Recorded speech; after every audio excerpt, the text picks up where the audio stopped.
Bismillahirrahmanirrahim. Assalamualaikum warahmatullahi wabarakatuh, teman-teman sekalian. Berjumpa kembali di Zona Dosen. Pembahasan kali ini kita akan membahas dan mendiskusikan tentang strategi pengembangan ilmu dalam konteks keindonesiaan. Setelah di video sebelumnya kita sudah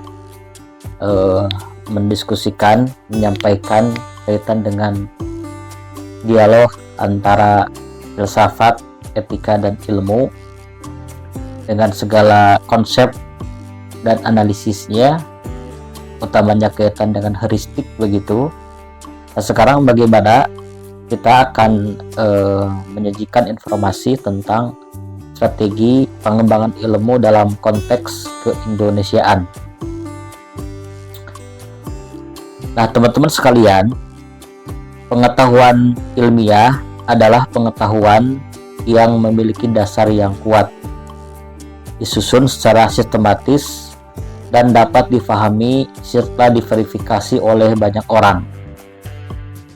Ketiga karakteristik ini saling berkaitan dan menjadi syarat utama agar suatu pengetahuan bisa disebut sebagai ilmu. Jadi, yang pertama, karakteristik untuk bisa dikatakan sebagai ilmu adalah harus memiliki dasar yang kuat. Nah, dasar pembenaran mengharuskan metode ilmiah untuk mencapai tingkat kepastian yang tinggi. Setiap pernyataan harus didasarkan pada pemahaman awal atau a priori yang juga didukung oleh hasil pengamatan empiris. Pengamatan empiris itu artinya sudah dilakukan penelitian dan nyata adanya dan adanya nyata begitu. Nah, empiris ini tidak hanya sebatas ranah atau tataran kontemplasi, hanya sekedar ditelaah melalui nalar yang dimiliki oleh manusia, tetapi juga bisa dibuktikan secara nyata, secara empiris. Dan pengalaman empiris ini menjadi fondasi dalam setiap pernyataan. Jadi setiap pernyataan itu harus didasarkan pada pemahaman awal a priori yang didukung oleh hasil pengamatan empiris. Nah, ini syarat pertama. Kemudian syarat yang kedua, sistematik dan sistemis. Masing-masing mengacu pada struktur pengetahuan yang didasarkan pada penelitian ilmiah. Keterkaitan ini membentuk satuan yang utuh melalui perbandingan dan generalisasi yang teratur. Jadi, yang kedua harus sistematik atau sistemis begitu. Jadi, tidak hanya kemudian berkutat pada teori semata, tetapi teori itu ditopang atau berlandaskan pada alur yang sistematis sehingga menjadi satu ilmu yang solid begitu. Kemudian syarat yang ketiga adalah sifat intersubjektif dari ilmu atau pengetahuan ilmiah tidak bergantung pada institusi atau pandangan subjektif individu. Sebaliknya, harus ada kesepakatan antara pengakuan akan tingkat kebenaran ilmu di setiap bagiannya dan dalam keseluruhan hubungan ilmu tersebut, sehingga mencapai intersubjektivitas. Jadi, syarat ketiga ini menekankan pada sisi objektivitas. Artinya bahwa ilmu itu didapatkan atas kesepakatan kolektif, tidak berada pada satu subjektif individu begitu, sehingga harus ada intersubjektivitas.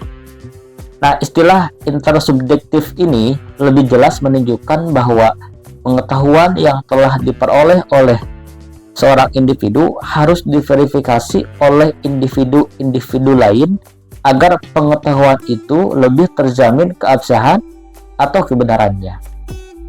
Jadi saling meng-cross check, saling memverifikasi, sehingga muncul intersubjektivitas yang bermuara pada objektivitas begitu.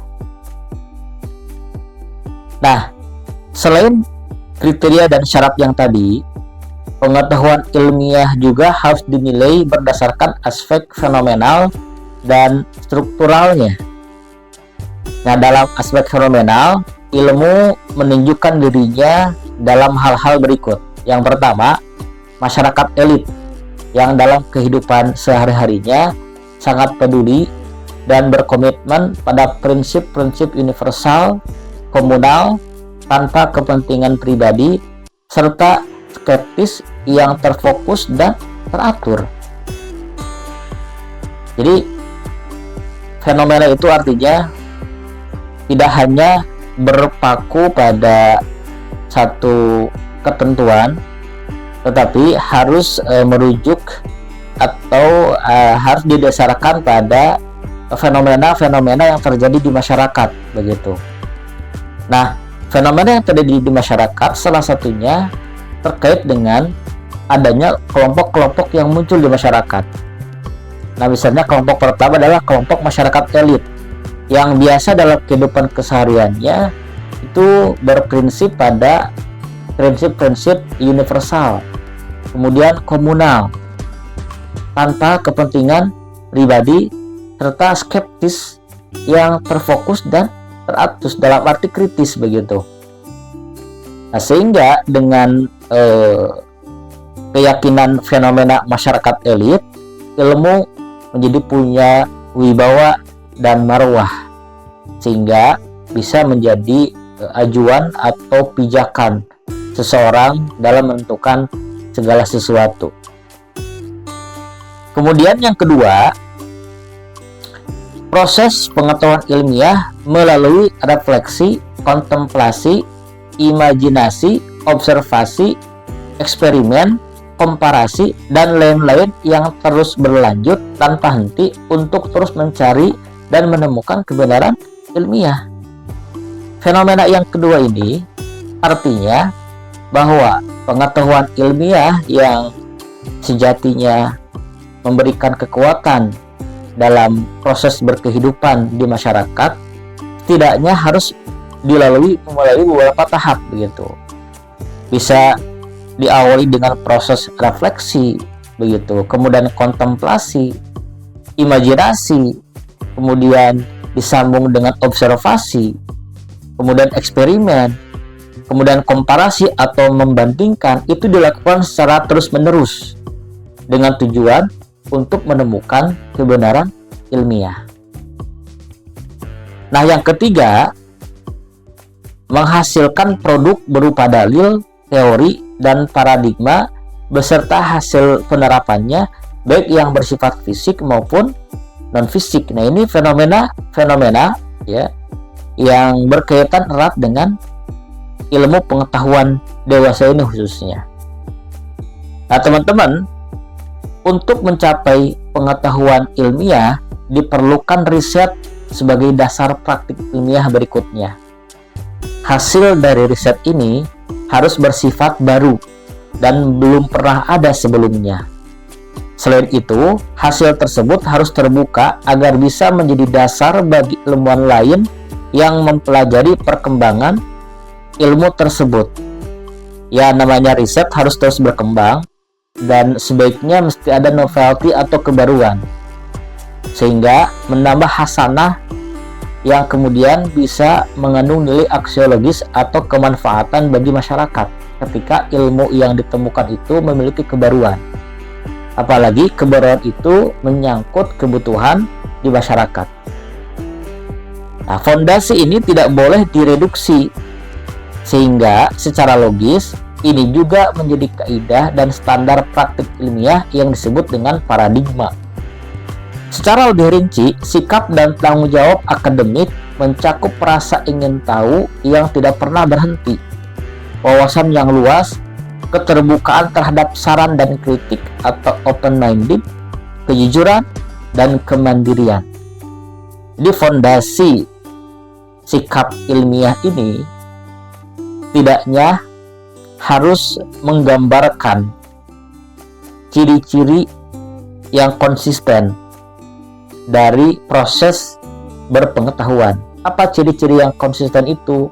Di antaranya misalkan sikap dan tanggung jawab akademik yang mencakup rasa ingin tahu yang tidak pernah berhenti, kemudian wawasan yang luas, keterbukaan terhadap saran dan kritik, kejujuran dan kemandirian. Setidaknya itu yang menjadi ciri khas berpengetahuan. Nah, selanjutnya teman-teman, dikatakan bahwa tanggung jawab seorang ilmuwan tidak hanya terbatas pada tanggung jawab ilmiah akademik saja, tetapi juga mencakup tanggung jawab sosial moral yang cukup besar. Sebagai bentuk tanggung jawab sosial moral ini, ilmuwan harus terlibat dalam strategi pengembangan ilmu pengetahuan. Jadi, dalam rangka transformasi ilmu pengetahuan, dalam konteks strategi pengembangannya, itu harus berdasarkan pada sikap sosial dan moral yang dimiliki oleh seseorang. Bukan hanya sebatas tanggung jawab akademik semata, tetapi di dalamnya harus bermuatan konten atau konteks sosial dan moral begitu. Sehingga ilmu memiliki value atau nilai. Dan memang sejatinya ilmu harus memiliki nilai, dan ilmu itu tidak bebas nilai begitu seharusnya. Apalagi dalam konteks ilmu keislaman begitu. Ilmu keislaman artinya apapun yang dipelajari itu tidak akan lepas dari konsep tauhid begitu, yang menginspirasi setiap perkembangan pengetahuan yang dipelajari oleh seorang cendekiawan muslim. Tidak lepas dari Islamic worldview, tidak lepas dari prinsip fondasi tauhid dan seterusnya. Nah, sosial moral juga ini menjadi core atau kunci dalam ajaran Islam, di mana sosial dan moral ini menjadi spirit dalam pengembangan ilmu pengetahuan. Nah, teman-teman, ada 3 pandangan utama tentang strategi pengembangan ilmu pengetahuan saat ini. Yang pertama, pandangan yang berpendapat bahwa ilmu berkembang secara otonom dan tertutup, dengan membatasi atau bahkan mengabaikan pengaruh dari konteks sosial dan budaya. Kelompok ini sering menggunakan semboyan science for the sake of science only, yang berarti ilmu dikembangkan semata-mata untuk kepentingan ilmu itu sendiri. Jadi dalam proses strategi pengembangan ilmu pengetahuan itu, teman-teman, ada 3 pandangan. Yang pertama, pandangan bahwasanya ilmu itu bersifat otonom dan tertutup, sehingga terkesan eksklusif. Jadi ilmu itu dikembangkan semata-mata untuk ilmu itu sendiri. Nah, pandangan kedua, ada yang beranggapan bahwa ilmu itu menyatu dengan konteks sosial dan budaya. Dalam pandangan ini, ilmu tidak hanya mencerminkan realitas, tetapi juga memberikan justifikasi untuk itu. Pendekatan ini cenderung menjadikan ilmu bersifat ideologis, karena ilmu masuk ke dalam realitas dan berusaha membenarkannya. Nah, dalam pandangan ini bahwa ilmu itu tidak bebas nilai, artinya tidak otonom, juga harus menyatu pada konteks sosial dan budaya yang ada begitu. Tidak boleh tertutup.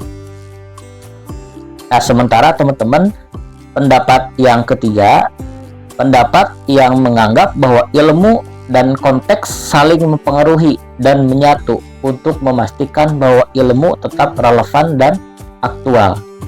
Pendekatan ini berfokus pada kemajuan manusia dengan prinsip science for the sake of human progress.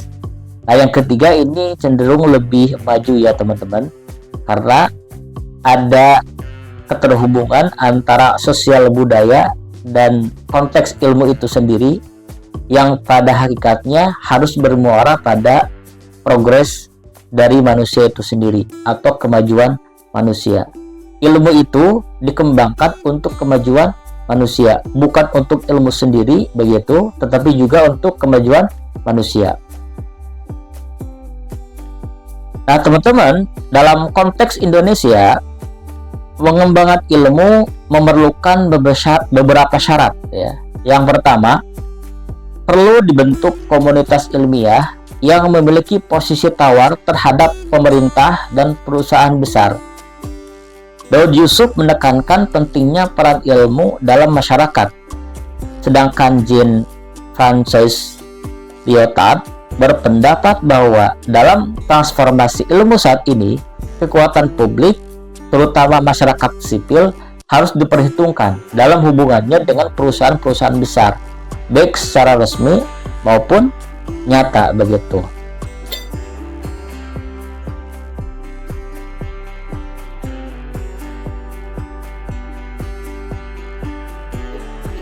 Namun teman-teman, ironisnya, kalangan intelektual belum sepenuhnya berperan maksimal dalam membangun masyarakat sipil di Indonesia.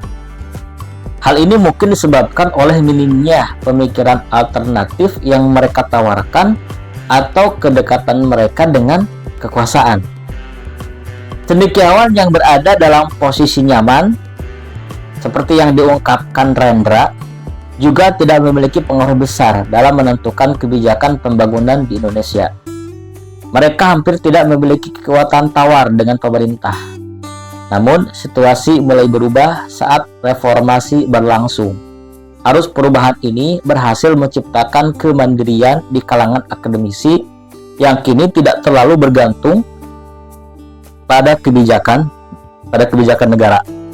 Jadi kondisi ilmu pengetahuan di Indonesia ini bergantung pada bagaimana konstelasi antara saintis atau ilmuwan dengan kekuasaan, dengan pemerintah.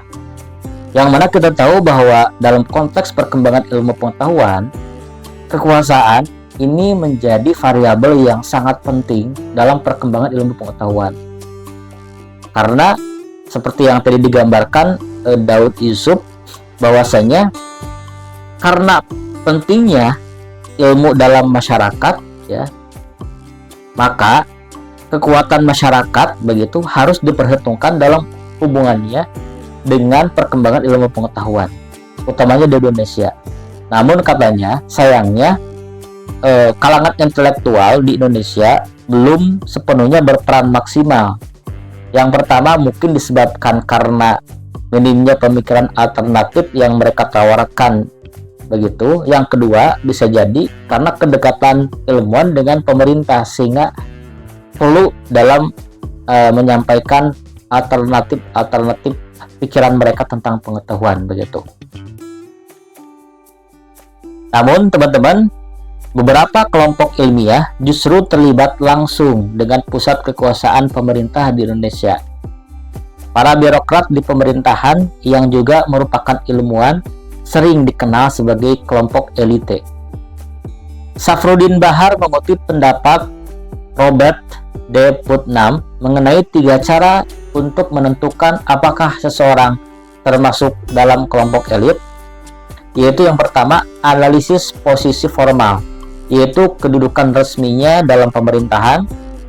Yang kedua, analisis reputasi, yaitu peranannya yang bersifat informal dalam masyarakat. Dan yang ketiga, analisis keputusan, yaitu perannya dalam pembuatan atau penentangan terhadap kekuatan politik. Jadi kelompok elite ini diisi oleh para birokrat pemerintahan yang juga ilmuwan. Tetapi ternyata syarat kelompok elite ini cukup banyak ya. Yang pertama, analisis posisi formal. Kita mesti tahu kedudukan resminya dia di pemerintahan sebagai apa. Yang kedua, analisis reputasi, artinya bagaimana peranan dia dengan masyarakat begitu. Dan analisis keputusan, yaitu perannya dalam pembuatan atau penentangan terhadap sebuah keputusan politik.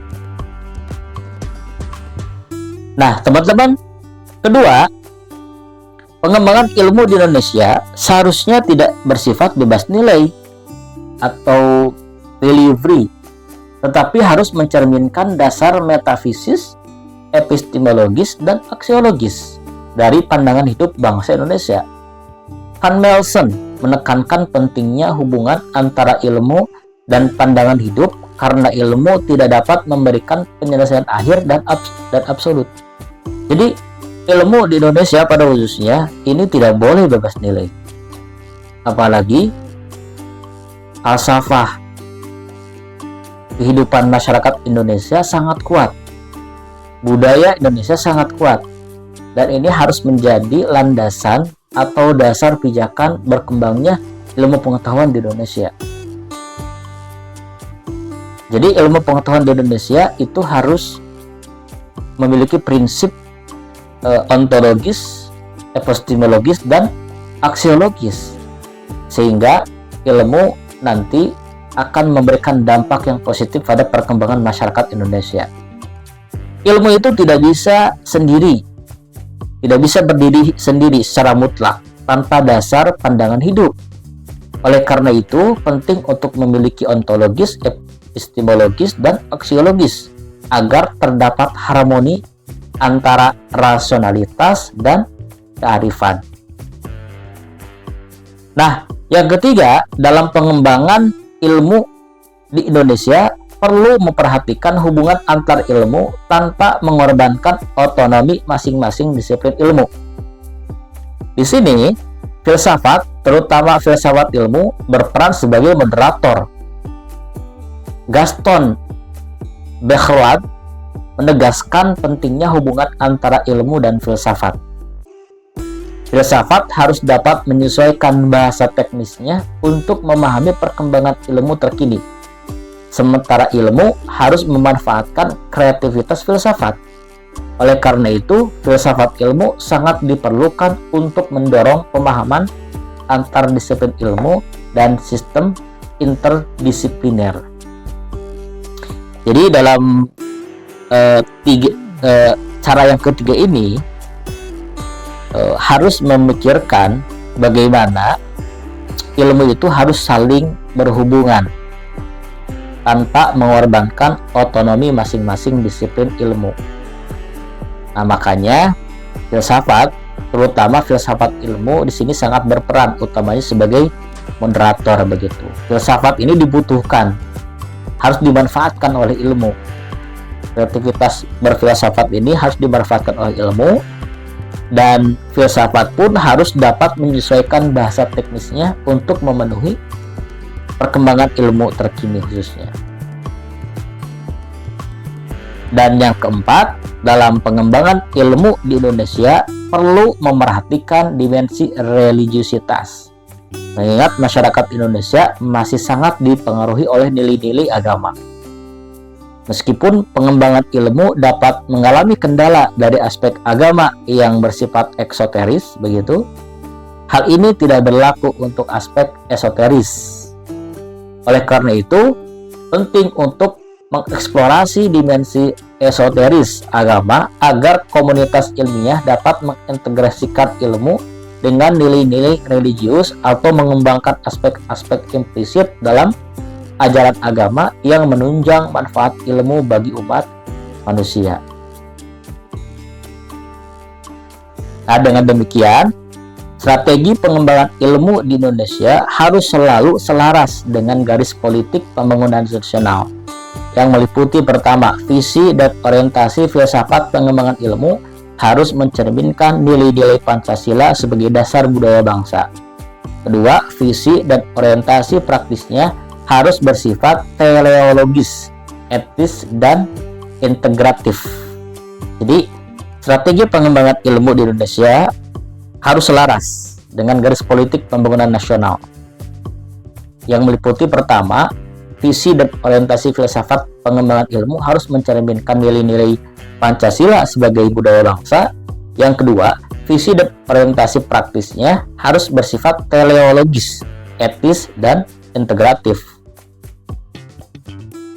Teleologis berarti ilmu harus diarahkan untuk mencapai tujuan ideal, seperti yang digariskan dalam pembukaan UUD 45. Etis berarti ilmu harus digunakan untuk meningkatkan harkat dan martabat manusia, bahkan sebaliknya. penerapan ilmu harus dilakukan secara bertanggung jawab. Integratif berarti bahwa penerapan ilmu harus berfokus tidak hanya pada peningkatan kualitas SDM, tetapi juga pada perbaikan struktur dan kultur masyarakat. Manusia tidak terisolasi, melainkan selalu berada dalam relasi dengan sesama dan lingkungan masyarakatnya. Oleh karena itu, peningkatan kualitas SDM harus terintegrasi dengan perbaikan struktur dan kultur masyarakat. Dengan demikian, strategi pengembangan ilmu harus melibatkan tidak hanya metodologi yang dibatasi oleh konteks pembenaran, tetapi juga heuristik yang bekerja dalam konteks penemuan. Selain itu, pengembangan ilmu perlu mempertimbangkan dampak globalisasi, baik yang positif maupun negatif. Nah, terakhir, strategi ini harus mencakup kondisi dinamis yang mandiri. Masyarakat juga perlu memiliki kemampuan akulturatif, yaitu terbuka terhadap unsur-unsur luar, menerima secara selektif, dan yang terpenting adalah mengintegrasikan unsur-unsur tersebut ke dalam kebudayaan nasional untuk memperkuat identitas kebangsaan. Yaitu teman-teman kaitan dengan strategi pengembangan ilmu dalam konteks keindonesiaan. Nah, ada sebuah dilema yang dialami oleh manusia. Sebagai ilustrasi penutup pertemuan ini merupakan video terakhir mungkin sesi filsafat ilmu. Nah, sebagai penutup, mari kita lihat dilema yang dihadapi manusia ketika berhadapan dengan ilmu, teknologi, dan moral. Pada tahun 1800, ilmuwan Johann Friedrich Blumenbach mengumpulkan koleksi tengkorak dari teman-teman korespondensinya di Eropa. Nah, meskipun tujuan Blumenbach bukan untuk mengembangkan rasisme, penelitiannya menunjukkan bahwa ukuran tengkorak orang Jerman lebih besar. Ketika tradisi ilmiah lenyap dan Adolf Hitler muncul pada tahun 1933 dengan klaim bahwa suku Arya lebih unggul, ilmuwan seperti Born, Albert Einstein, Sigmund Freud, Leo Szilard, dan Arturo Toscanini merasa tertekan oleh konsep kemunduran kebudayaan. Ini menunjukkan bahwa pengetahuan kemanusiaan bersifat pribadi dan bertanggung jawab serta terjebak dalam batas ketidakpastian yang tak berkesudahan.